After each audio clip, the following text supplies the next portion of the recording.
nagustuhan niyo today sa ating youth out? Sobrang dami po ng mga bones, mga bungo. Tapos malay natin meron tayong mga ancestors doon na kasama doon sa mga bungo po. Sa Katakong. Dun dito sa Katakong, kung paano inilagay yung mga bungo, specifically, meron pa ng mga mother and child. Ayan, yun po. Imagine ko kung gano'ng karami yung mga namatay na yung kanilang mga bones ay pinagsama-sama, and then second coming, we will see kung sino po yung mga kasama natin na Sino yung babaw?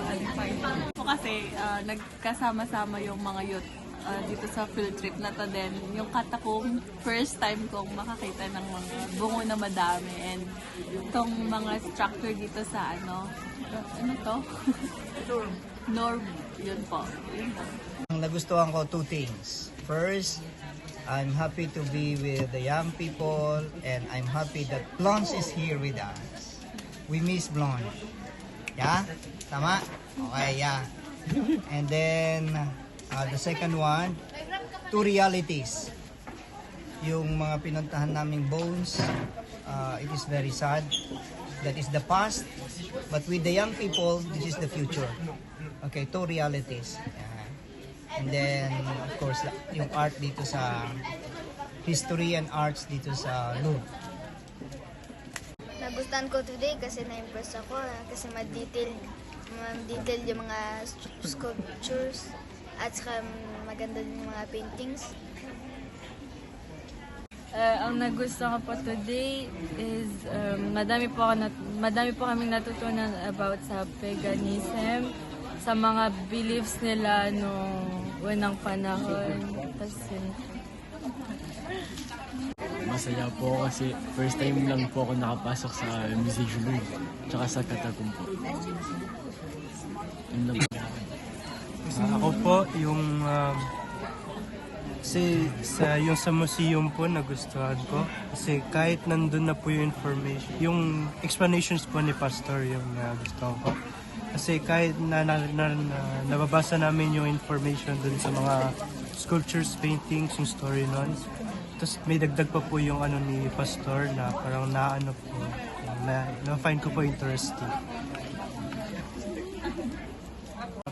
Ako po nagustuhan ko po yung Katakong para first time ko po makakita ng mga bungo na malapitan at yung mga painting po sa Louvre. Nagustuhan ko po mga statues, lalo na po mga Egyptian statues. Yan po. moi j'ai aimé les paintings parce que en fait chaque painting ils ont un story. Le musée il est full of story. Yung nagustuhan ko po ay yung mga bungo po kasi first time ko po. And nagustuhan happy din po kami na magkakasama kami mga kabataan and yung mga paintings po, you know. Nagustuhan ko din pa mga painting kasi malalaki, and parang mahirap gawin kasi malalaki mga paintings, kasi impressive. Wala. I love the art. It's very beautiful. Ako nagustuhan ko po yung mga buto-buto po sa Catacombs, and nagustuhan ko rin po yung mga nagka-banding po kami lahat ng mga youth. Yun ang Nagustuhan ko doon yung mga structures, yung mga paintings. Tapos po, na-learn ko din po, nakita ko po doon yung mga, sabi po ni Pastor, mga sinasamba daw po ng mga baal daw po, yung nakita ko po sila. Yun lang, nagustuhan ko lahat. Ako po ang nagustuhan ko po is yung culture, like yung mga sculpture, tapos pa yung painting. And yung pinaka nagustuhan ko talaga is yung Katakong kasi yung bungo na nakita ko. Yun lang po. Hello po, ako po si Jana. Firstly, nagte-thank you po ako na nakasama po ako dito po sa youth group po. And na-discover ko po, first time ko po na-discover yung Catacomb, so I'm grateful for that and yung history po nun.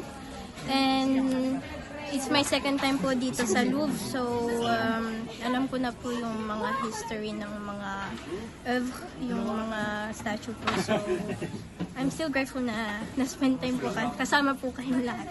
So, ako nagustuhan ko today kasi makita yung mga different concept ng beauty throughout sa mga age, kung paano nagbabago yung beauty ng mga, like example yung mga art at saka yung body types, yung ganun, yung parang difference ng mga family. During this travel, that being chubby before was perfect. Ako na-learn ko po is na history is important to prove that the Bible is true. And ang nagustuhan ko po today is yung mga young people, nag-assembly po kami lahat to see something na yung iba hindi pa nakikita. So, like me, hindi ko pa po sila nakikita. So, it's very nice na mag-adventure with the young people. And, yeah. What I learned is even if you're ugly or perfect or beautiful, you're still perfect even if you're ugly.